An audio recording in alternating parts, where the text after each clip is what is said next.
Hello everybody, welcome back to Regina's World. Today we're doing a mukbang, and so I have a box of KFC chicken, not much, 2 pieces of biscuit with some french fries, and a soda to drink it down with.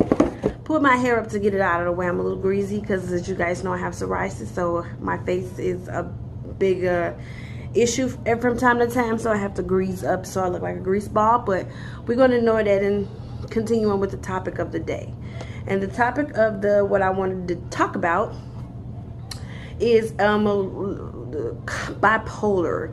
And the reason why I wanted to talk about it is because recently there was a situation with Kanye West and him going on a rant about Kim not, being supportive and everything with him with his bipolar, and he wanted to divorce Kim, he wanted to abort his baby, and also the world knows about what happened with Kanye, and it triggered this conversation because people were bashing Kim Kardashian, and I didn't like that, because people who have not actually dealt with somebody who has bipolar does not know what it's like to be in a relationship with somebody who has bipolar. So only when people were speaking on Kim Kardashian and how she, whatever she did, or how the lack of thereof of what they thought she was supposed to be doing, I wanted to jump to her defense, but I didn't know how to. And I have my own platform, which is Instagram, Facebook, TikTok, and YouTube now, so I can express that when I have a concern or I have something to say. So this is a situation I have something to say. So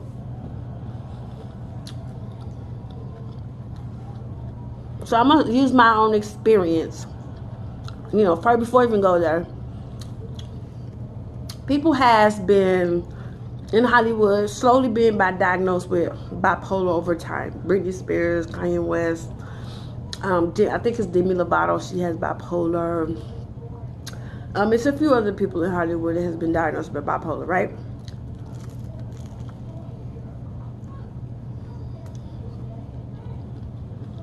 Now, my own experience with bipolar, my baby father, fiance, husband, whatever, he also has bipolar. And has bipolar. He got diagnosed with bipolar.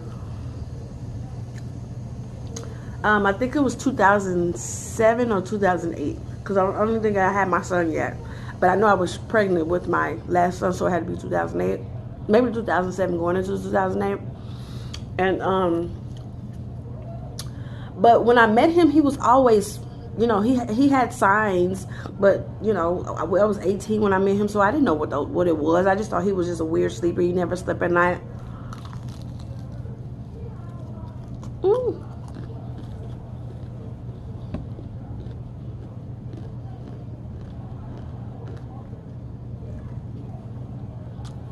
And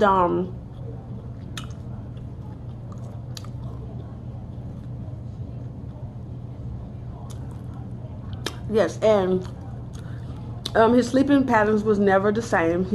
I never slept at night, so I would be knocked out asleep. People would be pacing the floor. I just thought he just was a night out, And then he always had like big dreams, and he was always a dreamer, always planning stuff, and I thought it was attractive then when I met him, because I was like, oh my God, he's going to be very successful one day, because he have all these big ideas, and he wants to do all this stuff all the time. And it was inspiring when I was 18, 19 years old. But the difference between my baby father and Kanye was Kanye have his big dreams, but he has action behind his big dreams, and he actually accomplishes those, as crazy it may sound. And to me, my baby father as well, he still do it to this day. He had these big dreams, and as crazy as it sounds, if he actually did something with those dreams, my baby father would be an unstoppable force.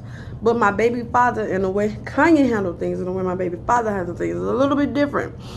Kanye actually followed through. He may make a whole bunch of noise and be obnoxious and all that other stuff. My baby father does the same thing. But after he throw his ideas in the world.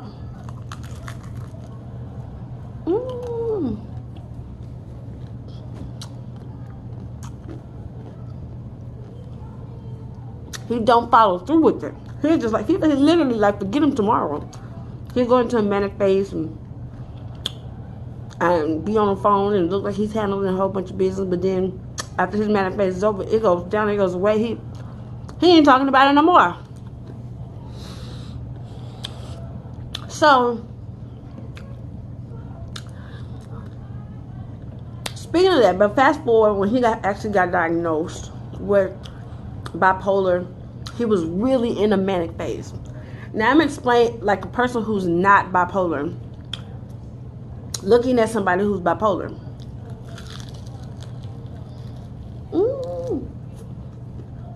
Okay. So when he was going through this manic phase, I could have sworn at that time he was on drugs, because he was so crazy. Like, you know, on top of not sleeping, he wasn't sleeping at all. Like around the clock, he wasn't sleeping. He was smoking weed like a chimney. He was losing weight. He wasn't eating, and he just constantly was hanging around these crackheads, right? And I was just like, what is wrong with you? Are you on crack? Because I'm like, you looking like a crackhead. So I had called his family. I had called his father. I think I'm like 5 months pregnant or something. I had called his father and was like, I think your son is hooked on crack. Y'all need to put him in rehab because he has lost his mind. His father came over there, rushed over there, took his son, put him in rehab. And find out he wasn't hooked on crack. He said, I'm not on drugs. It was like, if you're not on drugs, there's something wrong with you. What the heck is wrong with you? We need to find out what is wrong with you because you are acting weird. And then so we found out that the doctor said he's bipolar. So I think I was maybe 20 something, maybe 22, maybe around there. He was like 26, something like that, right? So he was so we didn't know exactly what we were dealing with. I didn't know what I was dealing with, especially at that age. Bipolar wasn't like very common yet, like now everybody's talking about mental health and going, it's okay to go see psychiatrists, it's okay to go to see the doctor. Mental health is your wealth, all that stuff. So people are talking about mental health issues now. But back then, like 10, 15 years ago, it wasn't okay to feel okay to talk about, mental illness. And if you got a problem, you're not crazy. You just got something going on which you need extra help. And so we didn't know what we was dealing with. Cause I sure know, and not knocking his family. His family wasn't there to like deal with it in a sense, you know what I mean? And I was, you know what I mean? I was there to deal with it. I'm gonna try to see my KFC box. So I was dealing with a lot of things, including on top of physical abuse, and it kind of explains a lot of his behavior when looking back. So he was physical. We used to fight all the time and go back and forth to jail, and his anger was another level kind of anger. And when he used to get mad, you used to look at his eyes. He looked like he was there. It looked like he was just like he was a whole other person has taken over. That was the manic part of him going like berserk. And over a year, my baby father became he became too much. So I'm gonna bring it back to Kim for a second. So when everybody was jumping down her throat, for somebody who actually deals with somebody who has bipolar, You absolutely have to be a strong individual to be married to somebody who has bipolar. Because unless you are in that situation, you do not know what it's like to deal with somebody who is mentally unstable from time to time. You don't know what you're waking up to from time to time. You know, he can be a nice person today. He can be a friendly person today. He can be on his high as the sky, you know, feeling good, adventurous, spontaneous, want to conquer the world. And then in the same breath, after he got this extreme high, it just goes to the extreme low, and his emotions change. He's moping. He's not smiling. He's sad. He wants to fight. He wants to argue. Like, it's this all day. And you have to be in. Kim looks like she's a more calm person than I am. I'm calm until a certain extent, until you really start to get on my nerves. And then my calmness is going to go out of the door, because I have the capacity of ignorance, you know, of ignoring you until you don't exist to me.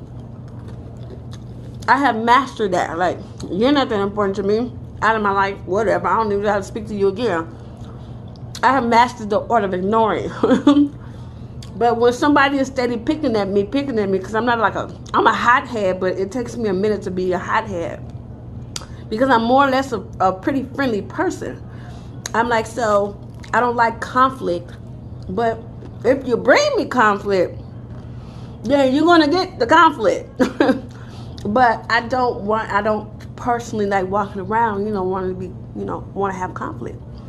So, with my baby father, with that being said, I give a good shout out and kudos to Kim Kardashian, because, you know, it is hard to love somebody who's bipolar. It is hard to walk in this life with somebody who's bipolar. Life is already stressful enough. Now, I'm literally speaking from the person who's dating the person who's bipolar. I'm not speaking as the person who has bipolar, because that's a whole nother, you know, that's their experience. I don't know what it feels like to have bipolar, but I know what it feels like to be with somebody who has bipolar. And it is very hard to be with that person who has bipolar. Now, the side effects of bipolar. I don't know if this has happened to Kim, but the major issue with us at one point in time was my baby father is on quizapine, which is an antidepressant, and strong antidepressant, which means it suppresses a lot of things, including his libido. So he may want to have sex, but he physically couldn't have sex for years until he allowed himself to not be embarrassed anymore. And he just started now have Viagra. Now that part of him works fine, you know what I mean?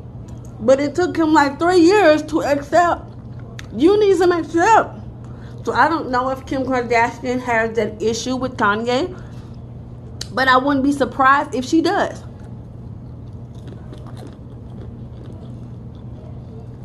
And I heard at first Kanye did the same thing my baby father did. He didn't want to take his medication. He didn't like how I feel. My baby daddy said the same exact thing when he first got diagnosed with bipolar and was told he needs these medications. He stopped taking them too. But I wasn't mature enough to tell him, you need to take this, you need to take them, because I didn't know. So when he went off his medication, he just went off his medication. But he began to see I actually need this medication, because without it, I'm a crazy person. No offense to those out there with bipolar, but in a sense, how he was acting, very sporadic and a crazy person. I'm gonna give you an example so you don't be offended if I offend anyone. I'm sorry, I'm just trying to speak my truth. But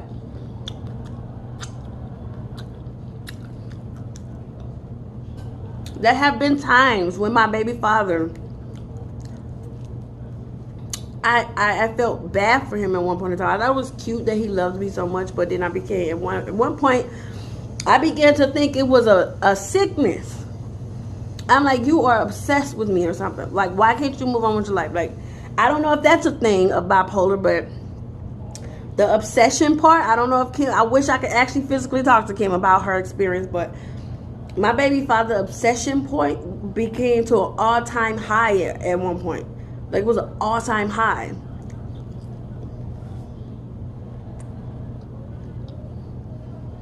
He wouldn't leave me alone. I used to tell him I didn't want to be with him. Move on with your life, date somebody else. You think he did? He went years without dating anybody and just waited on me to break up with who I was with at the time, so we can get back together. I couldn't do anything with him, because if I did, it would ignite something in his brain to say we're back together when we wasn't. I used to always have to treat him like trash for him to see I don't want you. I was with a wonderful man. His name was Andre. Way back in the day. He came to our apartment. And downstairs screaming and hollering and crying. I'm like, dude, I don't want to get you locked up, but I'm about to get you locked up. Because you got to stop this. A couple of months ago, he called me, just said, I'm going to fucking commit suicide. If it'd be better if I wasn't on this planet because you don't love me. I am a medical professional. You cannot tell a medical professional that you're going to get committed suicide. I'm about to put you just like Kim tried to put her husband on a 5150. You cannot tell a medical professional that you're going to kill yourself and commit suicide. I put a group chat with all his family. It said, check on your son, check on your nephew, check his mental state, because if he ain't right, I'm about to put him in a 5150 if he tell me he's gonna commit suicide again. I'm like, he's done so much over these past. I've known my baby father for 16. It has been 16 years exactly. 16, a long time, okay. And his behavior have gotten. It went crazy after a certain point. I was tired. So, at some point, the other person who's dating the person with bipolar, you'll get tired. Because it does get exhausting. Always on the emotional roller coaster. Always a battle. Always a fight. Always a control issue. It gets exhausting. I have thrown my baby daddy out of my car so many times on the side of the road. Get the hell out of my car. Because he just won't give me peace. Like for years, he just would not give me peace. Because I was dating somebody else. He wouldn't give me peace at all. He tried to get my kids taken just because he was angry. Like he was just doing all kind of stuff. Just for my attention.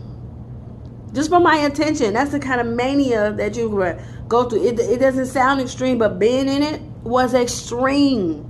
Because you're like, who does this kind of stuff? He does. He does. People with bipolar do. So, I say that to say, when people say Kim Kardashian don't love Kanye West or don't care about Kanye West, that's false. She loves her husband. But unless you're dealing with somebody who has bipolar, we shouldn't speak on it. Because you don't know what emotional trauma Kim is going through. We don't know how many times they probably get into it. Or something has Kanye said and pissed her off. Or done something. Or she's just like, you know what? You stay at the ranch, I'll stay in LA. Because I'm tired. You don't know. It takes somebody to love you past your bipolar. Because it takes a lot out of you to love someone who has bipolar. To be in a relationship with you when you have bipolar. It's hard. So I'll say, for those who are judging her, don't judge. I know I'm supposed to like put this out. This is my first mukbang, so I'll get it together next time. I have the spread all out on the table and stuff so you guys can see and everything. But I'll get better with my mukbangs over time. But I really wanted to just do this one today because it was heavy on my heart to say. Support Kim. And support Kanye too, because he's the one with the illness. But I will say support Kim as well because she's there with him with the illness. She's walking the walk with him. She was signed on the dotted line to death do us part with him. So yes, he's going through stuff, but she is too. She's going through it with Kanye. And she's getting embarrassed as well in public by her husband who has bipolar. I've been there. I have gotten embarrassed. Trust me, I have. So I'll say, let's show Kim a little bit more compassion. If we're going to be concerned about Kanye, let's not just be concerned about Kanye online. Let's actually learn about bipolar as a community and help these people get better, and send encouraging words to Kim, because she actually needs the encouraging words, just like Kanye needs, you know, people around him to support him. It's great, but she does as well, because it takes a lot of. So I'm going to end this call, and I just wanted to get this out and say everything that I needed to say. And I think I did. So I hope you guys enjoy my mukbang. My chicken is gone. It's gone. I just got my little biscuit in there left to eat. And my soda to drink.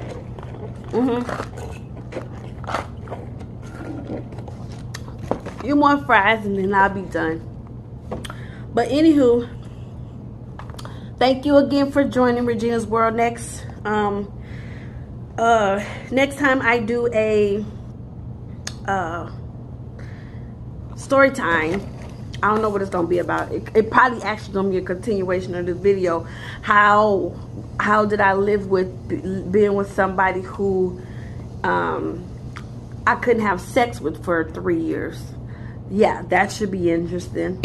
So like, comment, share, and subscribe to my channel and join the family. And again, forgive my hair. I'm sorry.